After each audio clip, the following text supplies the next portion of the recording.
In Pursuit of Truth, this is your host, Sir Patrick Mactacular. Ladies and gentlemen, we are back, and we got one Q post, and we're going to get on it right now. You don't even have time to drink your coffee. Don't drink your coffee. Put it down and listen.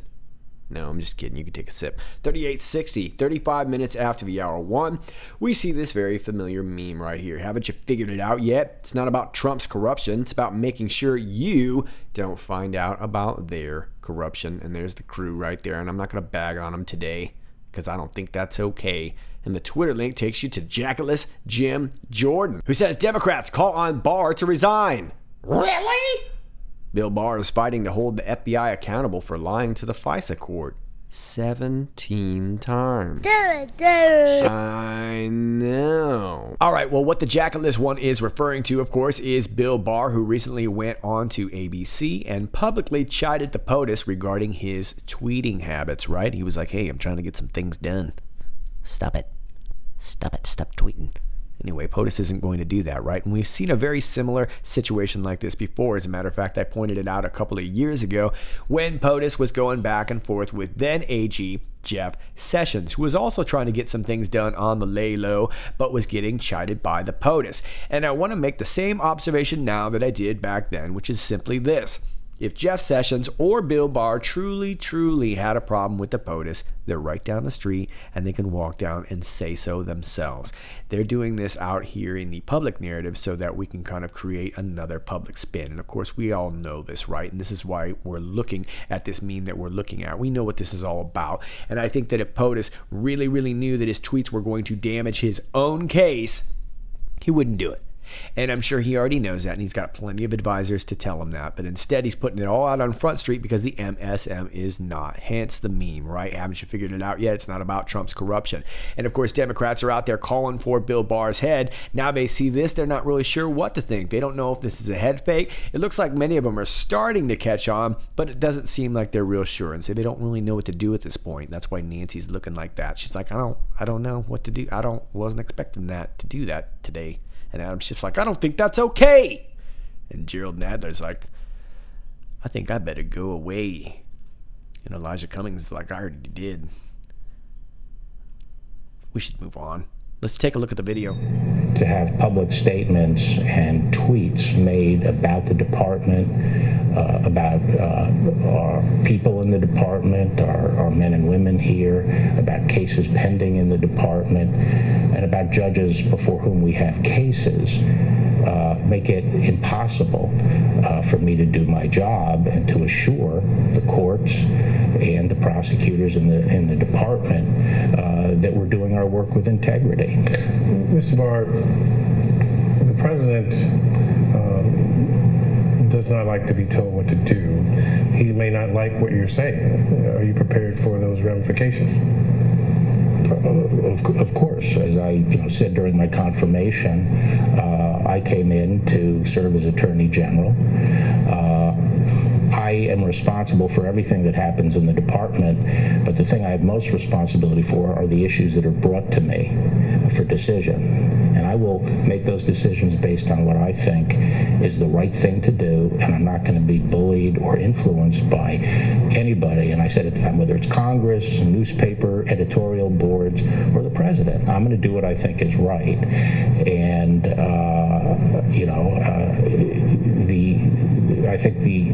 I cannot do my job here at the department with a constant background commentary that undercuts me. So there you have it, and that is your Q post. Now, it just sounds like a bunch of public yakety-smackety to me to keep us probably talking about a few things for a few more days while other stuff is going on. You know how this kind of works. But I did find it very interesting that the Jacketless one made sure to all caps the 17. I know. Now let me give a shout out to Southern California. This is from Palmdale, and thanks to a couple of anons who shared this with me today on Twitter, Edwards Air Force Base officials are alerting the public to planned tests of an emergency alert system at Air Force Plant 42 in Palmdale on Friday. The system, known as Giant Voice, is an outdoor warning siren system used to broadcast alerts, voice signals, music, and tones during national, state, regional, and local emergencies.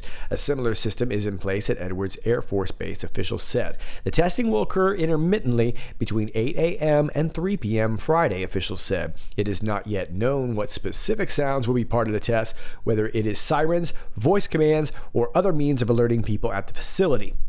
No action will be required during the test. It is not yet known how far the giant voice sound will travel, so base officials wanted to alert the general public to the planned testing so that they are aware should they hear any of the tests of the emergency system. Air Force Plant 42 is a government-owned facility under the supervision of Edwards Air Force Base and home to several defense companies, including Northrop Grumman and Lockheed Martin. So there you have it. If you're hearing something in the area, you might know why, or if some other kinds of events happen in the area, you might have some insight. I would say that it sounds like a pretty routine thing. I know they check those systems fairly often, and there are quite a few companies that contract those systems out to military bases and government institutions and whatnot. So I don't really think it's anything nefarious, but just in case you hear something, you can see something and say something. Now, here is something that is a little bit odd from the New York Post. Illinois pediatrician left suicide note saying he may have faked vaccinations. An Illinois pediatrician who took his own life left behind a suicide note revealing he falsified medical records and may have not vaccinated children, according to reports. The note left behind by Dr. Van, I don't know if that's Conis, a 58-year-old pediatrician who ran a practice in Evergreen Park, indicates he felt regret over fudging documents to show his young patients were immunized at the request of parents, the Chicago Tribune reports. The doctor was found dead from a self-inflicted gunshot wound in September. Okay, so I gotta stop right here. First of all, self-inflicted gunshot wound. Hope it wasn't two to the back of the head, right? And oddly enough, this happens in Evergreen Park. We've talked a lot about Evergreen. For those of you who are not aware of the reference, Q has referenced Evergreen, and we've been talking a ton about different kinds of things that are named Evergreen. There are a million things that are named Evergreen and that sound like it could be something that Q is referencing, but Q has been referencing Evergreen. But most importantly, Evergreen was the United States Secret Service code name for one Hillary Clinton. Now, I don't necessarily think that everything that happens on an Evergreen or in an Evergreen is referencing Hillary Clinton, but we're seeing a ton of stuff coming out in the news that just happened to sneak in the term Evergreen. And this is very strange because this guy was self-inflicted gunshot wound, and he was falsifying medical records, but not giving people vaccinations and not telling them, which would seem to be the real nefarious act. He was not vaccinating them. So was he trying to protect these kids?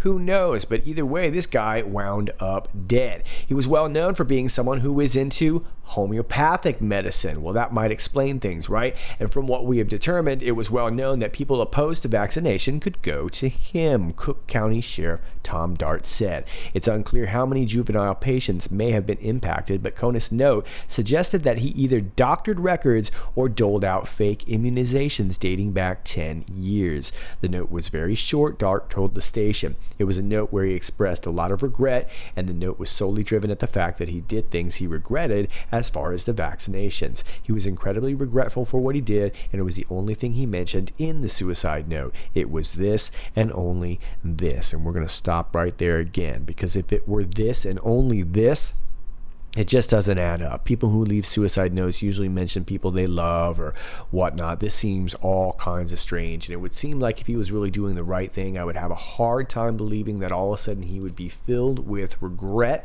Like I said, the actual nefarious act would seem to be giving vaccinations to people and not telling them. So something just doesn't add up with this. It seems very strange that this again happens in Evergreen. And I also want to point out that although this is a very large county, Cook County is also the same county where we are dealing with the Jussie Smollett case and, of course, the R. Kelly case. But I'm sure all of that is just coincidence. A couple more strange things about this story. If you go down to the bottom, this Sheriff Tom Dart says, "I don't care about your personal feelings on vaccinations. Kids need them," Dart told the Tribune. "You can't waive them arbitrarily. You clearly can't forge documents or encourage them to be forged and pass them on. So we're moving along that track." Okay, well, fair enough, Mr. Law Enforcement, but Mr. Law Enforcement sounds like he's a little bit Mr. Policy, right? Talking about vaccinations. And I don't necessarily want to debate vaccinations itself, the subject of that. All I want to point out is that this man is now dead.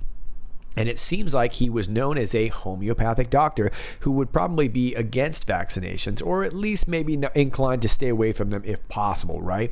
So was that the reason that he was doctoring all these records and not vaccinating these kids? Was he really trying to care for these kids, trying to keep them from getting sick? Did he know something about these vaccinations? I suppose it's also possible that in some nefarious deed, he decided to not vaccinate these kids in order to get them sick, and now he just feels bad about it.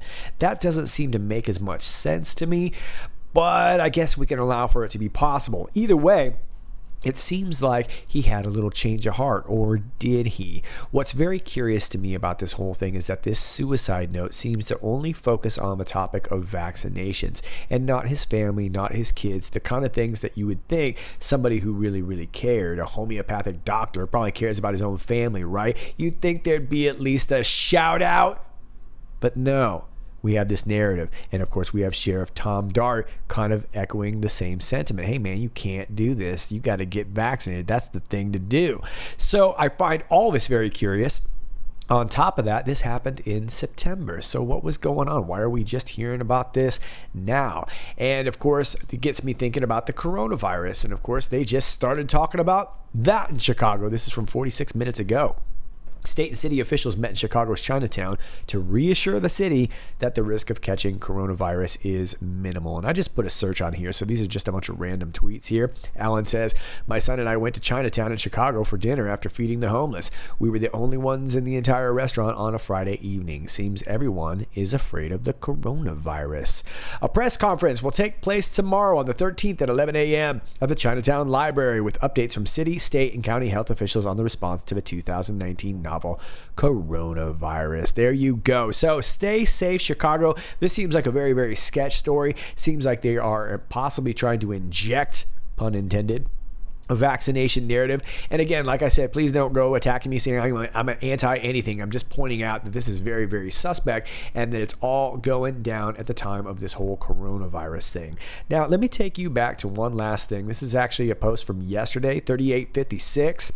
And we were talking about Renegade being Barack Obama and Evergreen being Hillary Clinton. These are their United States Secret Service code names. For those of you who didn't catch it, you can check out my video from yesterday. But again, we were talking about this Evergreen, right? Hillary Rodham Clinton's United States secret code name. So in this, we saw that the standard definition is spelled correctly, but down below here where Q mentions non-standard definition, we're missing an I. Non-standard definition. Well, we've been seeing a missing I through quite a few different things, and really over the years. Some cases it was an I or an E being replaced. Sometimes it's an I and a P, meaning that I would probably think that we're talking about some sort of missing intellectual property.